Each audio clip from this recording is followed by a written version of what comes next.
Ms. Harkey, Assembly Bill 1455.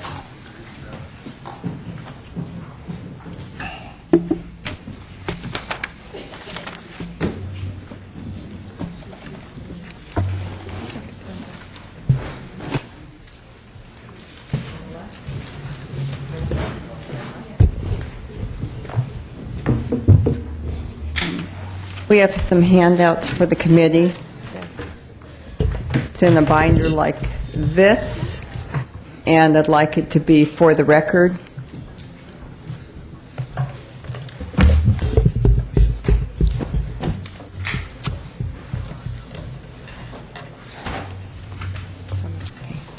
Thank you, Madam Chair and members. Thank you very much for hearing this. It seems like this is deja vu. I was here about a year ago on the same topic, and nothing's really changed.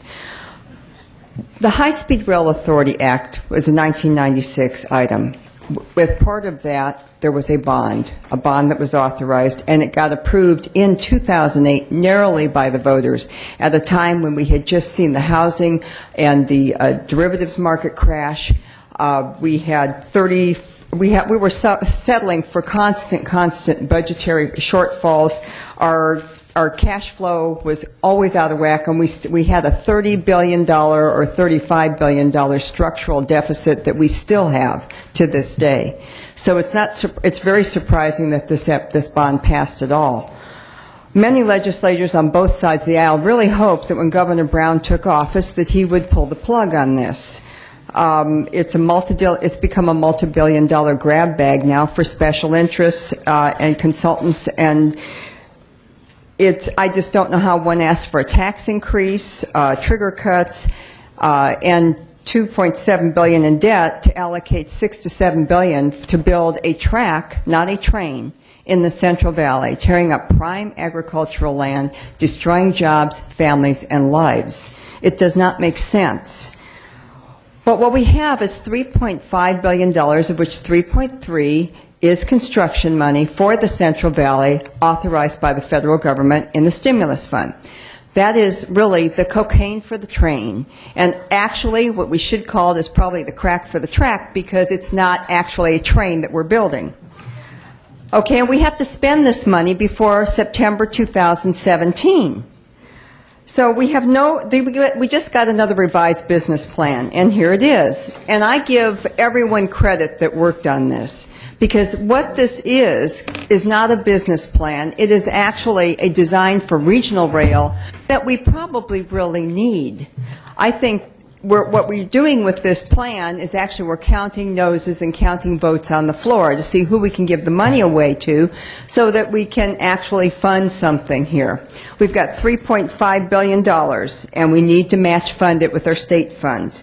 But this revised plan and the revise of the revise, because this isn't actually the plan because we added another segment within a week, there's no designated funding source. We're supposed to use federal funds, as you all know. Their federal funds are not forthcoming. I have in my analysis a memo that states that the federal government, both in the U.S. Senate, which is Democrat-controlled, and the House, will not be funding high-speed rail. Cap and trade revenues are non-existent. The LAO questions and all question whether you can use these. Cap and trade are supposed to be used for emissions reductions. In fact, this train, if it begins building, will increase emissions reductions. So there's some issues there. We have no accurate ridership model at all. No cost analysis. What we're using is a cost analysis that claims that high-speed rail will operating costs at 10 cents per mile when the European studies say over 40 cents to almost 50 cents a mile in Spain and the European study in general. So we have numerous warnings from the legislative analysts, the state auditor, and now we have an investigation by the U.S. Government Accountability Office on the $3.5 billion.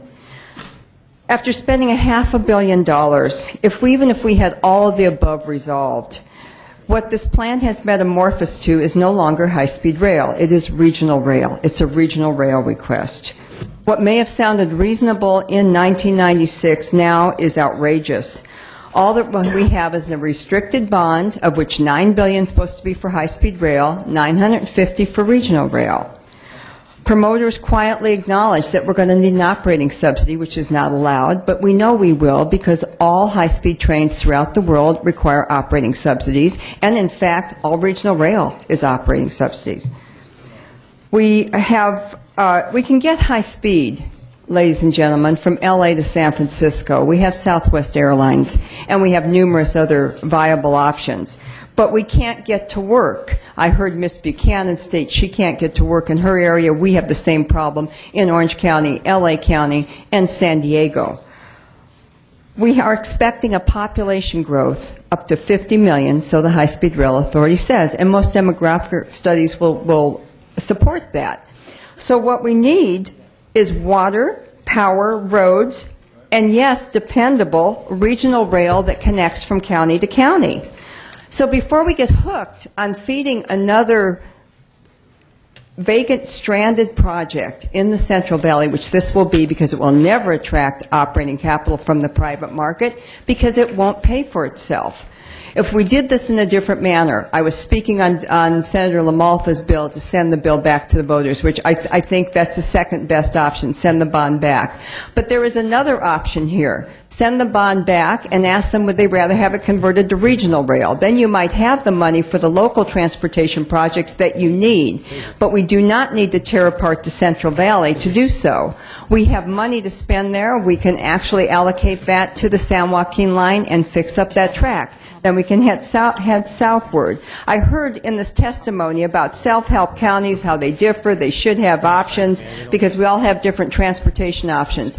This is a one-size-fits-all plan for the state of California that is going to suck all of our local dollars and all of our match funding, if we even begin it. Because once we dig up the Central Valley, we will create extremely high unemployment there. We'll be stuck with a stranded project. We will have to do something, and the beat will go on. And all of you will be termed out when that happens. So I beg of you, please, I have support, and I don't have an operating budget. I don't have millions of dollars to spend on an operating budget here. But I have support statewide through my staff and myself asking these counties. We have Amador, Kings, Orange, San Diego, Shasta, Tulare County. We have other counties that have come and spoken in opposition to the plan. We have multiple cities. We have the Farm Bureau. We have multiple support groups for pulling the plug on this project. This is not a partisan issue. You all know it's not a partisan issue. It is a partisan issue in Sacramento for stupid reasons. There are jobs. We can do what we need to do for regional transportation and for our rail. We can use this money to a much better purpose. We're broke, members. It's time to pull the plug on this. The voters were sold a lemon. You all know that. That's why I've authored the lemon law, and I ask for your assistance, please, to pull the plug on the funding here. I have a few people to testify. All right. Thank you very much. We allowed 2 witnesses in favor, so as long as you're coordinating that, anybody else in favor would have... We will coordinate, but I will allow them to say a couple words if you don't mind. As long as it's 2 speaking in favor at length. Okay. Go ahead. Thank you. My name is Cole Upton. I'm a farmer in Merced County. I'm a farmer in Merced County in Assemblywoman Kathleen Galgiani's district. I got involved in this in November 2009. And since that time, I've been an unpaid consultant with High Speed Rail. I've attended most of their meetings. I'm on 2 technical working groups in Merced and Madera County as an elected official on 2 different water districts. My point in being there was to try to get the high-speed rail to have their routes be compatible with our existing infrastructure. We have agriculture in the Central Valley. It's taken decades to develop that infrastructure. And the high-speed rail right now has routes that are devastating our canals, our farms, going through them diagonally. I will say that they're non-discriminatory. They don't listen to me. Even when Kathleen Galgiani tried to help us, they didn't listen to her either. I'm hoping with the new folks that they have now with Mr. Richard and Mr. Richards from Fresno, they seem to be affable fellows. I've had meetings with them, and what I told Mr. Richard that he was depressingly reasonable for a high-speed rail person that I had met. But he's got to come up with something to help us here, not just put lipstick on the pig, because we need some help. This could work, but right now it is devastating to our area. If this route went through Packville and Fisherman's Wharf in San Francisco or Disneyland in Anaheim, the locals would be very upset, and rightly so. It should be compatible with your existing economic infrastructure. That's what we're asking. It's not. And we just had the EIR come out from Fresno to Merced.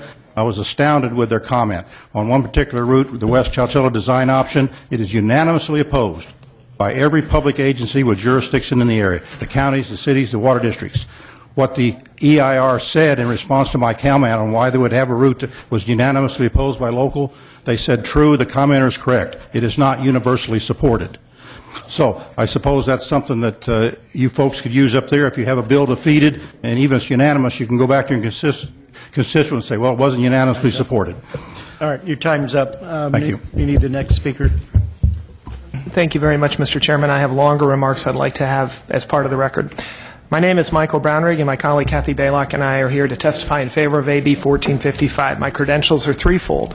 First, I'm an elected official. I'm a city councilman in Burlingame, so I have to make choices with people's money, too. Second, I'm an investor. For 15 years, I've been in venture capital, choosing which enterprises to invest in and which not to. And finally, I've been a member of a working group of businessmen that has done due diligence on the hundreds and hundreds of pages of the business plans and the appendices. The governor says you have to man up and make choices between competing priorities, teachers, nurses, highway maintenance, and so on. But in addition, I urge you to consider yourself fiduciaries to the people of California. You are the investors of our scarce resources. And let me tell you, as an investor, this is a poor investment. Good investments generate returns by enabling new activity. So you think about Google, which made information available to people in business. You think about eBay, which opened up marketplaces that never existed before. In the public realm, you think about interstate highways that made much easier the movement of people and freight among the states. You think about NASA, which spun off hundreds of private companies. You think about the water projects that made possible residential development and commercial development. There is no new activity that high-speed rail enables, not a single thing other than a more comfortable trip for wealthy people from San Francisco to Los Angeles. That is the sum total of the enabling activity of high-speed rail. I would argue that high-speed rail may actually damage our economy. Clearly, one of the things it will do is move population from the Central Valley into the workers from the Central Valley into the urban cores of LA and San Francisco. That's designing sprawl. Sprawl is not a good thing environmentally, but it's not a good thing for Mr. Upton and agriculture, because over time land prices will be bid up and agriculture will be squeezed out. Agriculture is this state's largest export earner. All right, you're no, I'm sorry. I have to wrap it up really quick. Really quick. None of this analysis was available when we voted in 2008. That's what due diligence does for an investor. It allows you to look at something and do the numbers. It is not an embarrassment to change your mind after you've done due diligence. In fact, the only embarrassment is not to change your mind after you've done due diligence when you get results like this. Thank you. All right, very good. Thank you. Other witnesses in support, please name, agency, brief, very brief comment. You didn't say age, did you? Agency.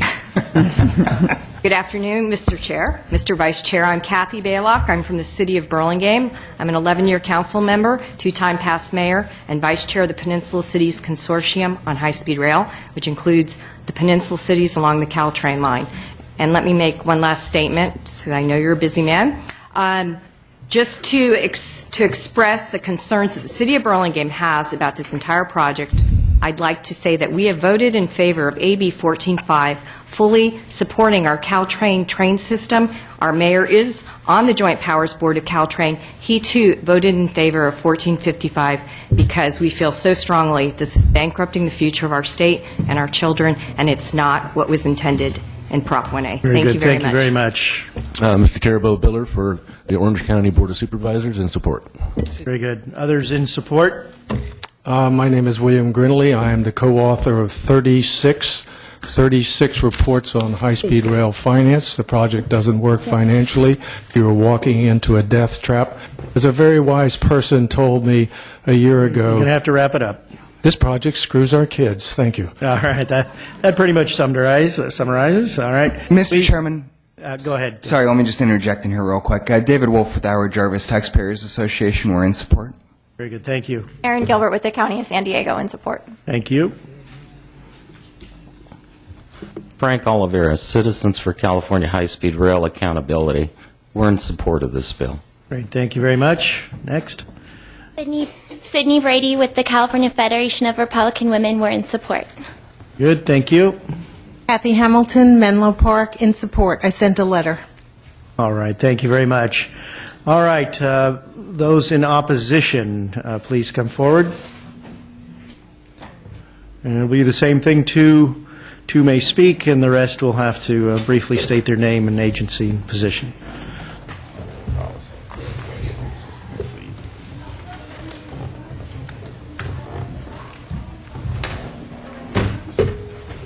All right, which two are going first? Hi, my name is Karen Green-Ross. Mr. Vice Chair and members of the committee, I am here on behalf of the California High-Speed Rail Authority in opposition to Assemblymember Harkey's AB 1455. By ceasing all future bond sales for high-speed rail construction purposes, AB 1455 would effectively end the high-speed rail project. As you are aware, we released a draft business plan in early November and worked diligently to respond to and incorporate the comments and address the concerns that you in your hearings and many others at our public comment hearings and in letters provided during our extended comment period. The changes we made in our revised plan improve the utility of the system and its connectivity into existing regional and commuter rail systems. In addition, it makes early investments to deliver benefits in the urban regions at the end of the route, including funds to complete electrification of the Caltrain corridor in the next 5 to 10 years.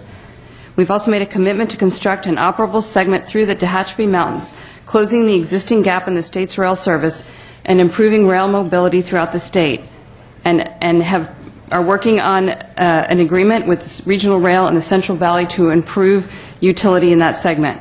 We understand your committee will be holding a hearing on the revised plan next week, and we look forward to discussing the plan in greater detail at that hearing. Passing this bill would mean we forego the opportunity we have at this moment to build a high-speed rail system throughout California. Because of inflation, our expected growth in population, and the need to rework the preliminary engineering and environmental work already required, waiting to build this train will only be more difficult and more expensive. In our cooperative agreements that we entered into with our federal funding partner as a condition of our receipt of our grant money, our funding partner makes it clear they expect assurances that the state is fully committed to funding our share of the matching funds they require. This bill will jeopardize this federal grant money, not only because we will be unable to demonstrate we have the requisite matching funds, but because they expire if we do not expend them by September 2017. Thank you very much. Your time is up. We urge your no vote on this bill. Thank you.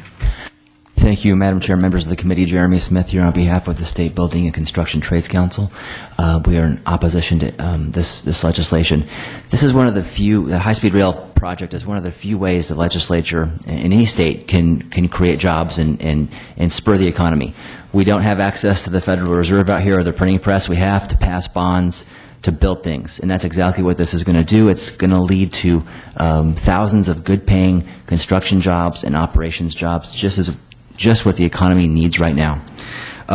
The state of California has many infrastructure needs that have been outlined in numerous reports. The alternatives to high-speed rail, more runways, more airport terminals, more freeways, cost twice as much as the high-speed rail project. We need, from the building trades perspective, we think we need all those things too, and we'd love to build those as well. But this has got to be part of the solution for the next 50 years. The population is increasing. People are moving here. This is a great place to live. We need the solution that high-speed rail provides for the future. Finally, one of the previous speakers said it's not an embarrassment to change your mind. The High-Speed Rail Authority leadership has changed their mind to an extent on some parts of the plan. They have a new business plan. The new leadership is here. We need to give the plan a chance to be heard, debated, and we need to give the new leadership a chance to fix the ills of the past that we admit were there with the authority and move forward. We oppose this bill. Thanks. Thank you. Others in opposition, name and affiliation, please. Keith Dunn here for the Association for California High-Speed Trains, as well as the American Council of Engineering Companies in opposition to 1455. And I would just add that the population increases are coming. We need to be prepared, and a $2 billion investment for a $3 billion return. We've already had anywhere. two Thank you. Speakers. Madam Others Chair, in members, opposition? Sarah Flox from the California Labor Federation, also in opposition. Thank you. Shane Gusman on behalf of the Teamsters and the Machinists Union in opposition. Others in opposition? Members? Mr. Jeffries. Thank you, Madam Chair. In light of the fact that we are having a hearing next week on high-speed rail and the revised plan, for the benefit of this committee and all of its members, wouldn't it be advisable that this vote be held over until we actually have a hearing where we're actually going to discuss at length this? We can't hold this over? This is the last week. The drop dead date's the 7th, right? And we're talking about having another hearing for another bill? No, but non-fiscal. This is a non-fiscal bill. We're not putting any money into it. You lose. Appreciate you letting us entertain ourselves up here for a minute with the debate on. Thank you for waiting, Ms. Harkey. Okay, so this is keyed fiscal, even though. Okay, very good. It was a great idea, but sorry. Not that you asked for it. It was just an idea that I felt that we should at least have the discussion. Hey, I'm all good with this. Thank you. Seeing no other comments from members, Ms. Harkey, as you can imagine, I'm not supporting your bill today. Of course, I commend you for your commitment to your ideals. My ideal personally is that I believe this could be a great success story. And so I too am waiting for a hearing next week, and I will be voting no on your bill today. Okay, I'm sorry, Ms. Galgiani was going to speak as well. I did want to comment. There were remarks made earlier about it being changed to regional rail. That's actually not the case. The case is that they've found a way through the business plan to take better advantage of existing rail infrastructure. About 2 years ago, I wrote a letter to the High Speed Rail Authority suggesting that someone from Switzerland was suggesting a study to do the very same thing, where instead of building brand new designated track along the entire route, you take advantage of some of the existing rail track and corridor that you already have, like other countries do. And this plan, the revised business plan, allows us to take advantage of not only a designated track where trains can run at speeds of 220 miles per hour through the Central Valley, but also connecting with regional rail so that you can begin having service and taking revenue from that service and putting it back into the system to add positive train control, electrification, etc., so that it can generate additional ridership that then goes back into the system. So I just wanted to make that clarification. And then on another point, the comment was made that the authority had not listened to some of the constituents from my district. We did have several meetings with the High Speed Rail Authority engineers, where engineers from on someone's behalf sat down with the authority engineers and actually looked at actual maps and did make some tweaks to the alignment to accommodate an individual from my district area. The problem was that there were desires to have funding from the high-speed rail bond to have overpasses over Highway 1, over the highway through Merced, Los Banos, etc., into the Silicon Valley, and Caltrans didn't have any plans for funding these overpasses along the alignment. So that was not something that could be accommodated. But I did just want to make a correction for the record that several attempts were made, but the outcome was not reached. Mr. Solorio. Thank you, Chairwoman. I just wanted to mention I, too, share the same support you do for high-speed rail, and I do imagine it and hope it will work and know it will work with everyone's support here. I represent the cities of Anaheim, Garden Grove, and Santa Ana, and I join with community leaders there in Anaheim in supporting high-speed rail with the station in Anaheim, as well as the Orange County Business Council. So for those reasons, I unfortunately cannot support this bill as written. Mr. Jeffries. Yeah, I've gone pretty much full circle on high-speed rail. I actually served on committees and listened to the proponents advocating that it's time for California to have a high-speed rail, and I've supported the concept pretty much all along of at least giving everybody a chance to prove that the project is viable and can happen in California. Reality has a way of crashing in on you, and it seems more and more obvious as the skepticism as to the ability to pay for it increases. It seems more and more obvious that as much as we would love it, as much as it would enhance California in many ways, we do not have the ability to pay for it. At least not now, not today. And if we do not derail the rail, at least for a while, we are only going to make our budget situation worse with the debt that will accompany this. And I don't see any choice but to support this bill. I regret that it doesn't appear that it's going to be bipartisan, because the budget challenges that we still face are not going away, and authorizing additional bonded indebtedness is not going to help our budget situation but make it worse. And I would rather see the money spent, I'd rather see the voters authorize these funds to be used on local rail projects, inter-city projects, other transportation that will actually move commuters who are stuck on freeways every day trying to get to their jobs, help them move in their local regions to get to work and back home. High-speed rail is mainly to benefit those who who are into tourism or traveling long distances, and is not going to help the average everyday worker. And because of that, I think we have to oppose the high-speed rail moving forward at this time and support this bill. Thank you. Thank you very much. Would you like to close, Ms. Harkey? Yes, I would. Thank you very much, Ms. Lowenthal, for your attention. High-speed rail funding, and as far as working on the bookends, Senator Feinstein herself said, we're not going to be high-speed in the urban and metropolitan areas. You just can't be. You're not going to be high-speed. What we're doing is regional rail improvements there. Electrifying Caltrain, other things are to make the trains move smoother. We do not have right-of-way agreements with anyone to do this yet, so we don't even know if the plan that's going to be presented to you is in fact doable. This is not a business plan. What you have is an idea, and I don't have ideals and idea when I'm spending billions of dollars that are not mine.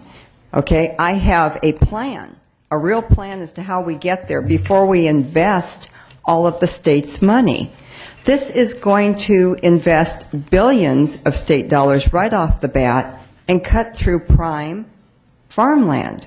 There's no reason to do that, other than we have to use $3.3 billion and match fund it. Let's do that a better way. This is not a Republican-Democrat issue. These are your people that have come up here. The 220-mile-per-hour trains, they don't exist. There are limits to how fast trains can go in the U.S., and there's a lot of reasons for safety reasons. We have other trains, in other countries that do different things, but they don't meet our safety requirements. And in fact, before anyone will build a train for the United States, they're not just going to do one little segment, and we don't have the money anyway. We're building a track, an unelectrified piece of track, because we have to spend money. The opportunity costs of building other transportation. This has been very, very bloated. Oh, and the jobs. Okay. California investment will be about $1.96 million per job created, or $5.8 million per direct job created for high-speed rail. Now, this is not a jobs program. You guys would all love to have this in your districts to do something really usable with it. Investing $100 billion in highway maintenance would create 1.8 million job years. Okay, 1.8 million job years. We're talking about 100,000 jobs, and that's in job years here. So, I'm telling you what we're getting, and I want you to look at this, and the reason I've presented this is because it separates the myth from the reality. We do need transportation. We need regional transportation, and we probably need some improvements in the Central Valley. And we probably need to connect south of Bakersfield to Palmdale, because then we would have that private investment that you want, that you're counting on. You would have that to take people all the way to Las Vegas, and in fact, you'd have more project labor agreements doing it smart than you're ever going to get out of blowing $6 billion tearing up the Central Valley. This is a short, one-time use of money that you should not be tolerating. We're in debt. We have other things to do. We're not getting out. Governor Brown has mountains of debt, $35 billion short-term, $10 billion unemployment insurance, another $90 billion in long-term debt. I mean, I could go on and on and on, and we have not fixed it. So pull the plug on this, or at least reconsider your allocation. I beg you. Thank you. And I'll be happy to meet with any and all of you offline. Thank you. Thank you, Ms. Harkey. Is there a motion? So moved. Second. Could you call the roll, please? The motions do pass to appropriations. Lowenthal. No. Lowenthal, no. Jeffries. Aye. Jeffries, aye. Ashajian. Aye. Ashajian, aye. Blumenfield. No. Blumenfield, no. Bonilla. Buchanan. Ing. No. Ing, no. Carter. Carter, no. Galgiani. Galgiani, no. Logue. Miller. Norby. Aye. Norby, aye. Portantino. Solorio. No. Solorio, no. 3-6. We'll keep it on call. 3-6, your bill is on call, Ms. Harkey.